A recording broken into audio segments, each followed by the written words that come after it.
and they're away. And Hard Kick in the all-white silks got away really well, and is going to lead them in the first 200 metres. From in second placing on the inside is Princess of Soul. The red jacket is Stars of Dom, and they'll followed by Manchenko Wider.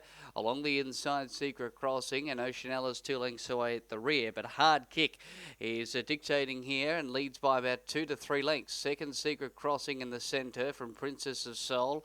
Stars of Dom in the red jacket, and they'll followed next of all then by Manchenko and Oceanella making ground. But Hard Kick is well clear inside the final 100 metres or so, and Hard Kick is going to demolish them.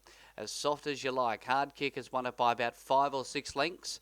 Second going to Secret Crossing, with also Stars of Dom, Oceanella, Manchenko, and dropping out to the end, Princess of Soul.